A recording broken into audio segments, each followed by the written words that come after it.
આજના આપણા ચોથા વ્લોગમાં આપનું હાર્દિક સ્વાગત છે.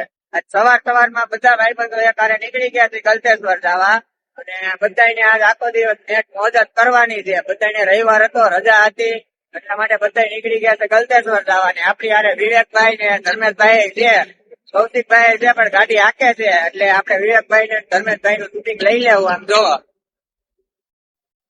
હું કેવું વિવેકભાઈ, જવું ને ગલતેશ્વર?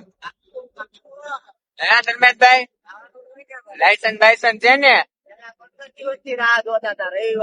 આજ માંડ રજા મળી એમ? એવું થયું?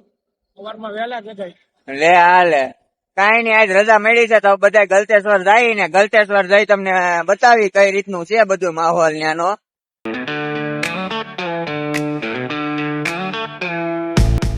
આપડે જો ગલતેશ્વર ફૂગવા આવ્યા છીએ, અને વિવેકભાઈ ને ઈ તો આગળ નીકળી ગયા છે, કેમ કે ઈ ભાઈ ની તો ગાડી હાથમાં આવે એટલે ડાયરેક્ટ આમ લીવર દેવાની આમ દઈ જ દે, જેટલું હોય એટલું લીવર. એટલે હવે ગલતેશ્વર ના ગેટે હમણાં પૂકીને તમને બતાવું કઈ રીતનો નજારો છે, કેટલું ટ્રાફિક છે. બસ હવે 10-5 મિનિટમાં આવ્યા છે. હવે ગલતેશ્વર આવી ગયું છે, હવે તમને બતાવી દઉં. ટ્રાફિક તો એટલું બધું છે નહીં હાવ, એટલે આમ ગણો કે હાવ ટ્રાફિક જ નથી. આમ જો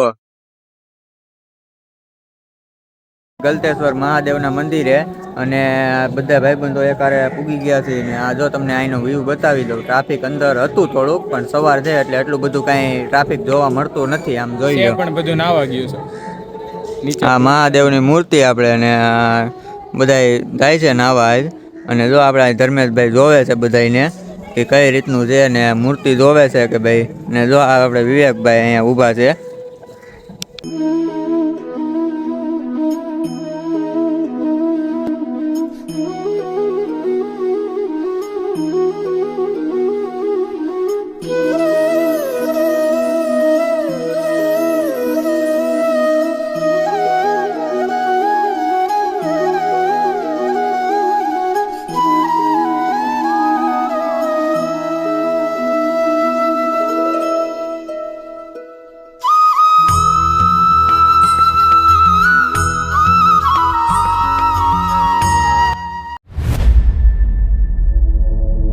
તો કેમ છે, હવે ડાયરેક્ટ આપણે ગલતેશ્વર થી ડાયરેક્ટ અહીંયા મૂવી જોવા આવ્યા છીએ, અને કામરેજ આવ્યા છીએ ધુરંધર મૂવી જોવા. બધા બહુ વખાણતા હતા કે 4 કલાકનું મૂવી છે ને આવું છે ને આવું છે ને, રીલ્સમાં બહુ આવ્યું.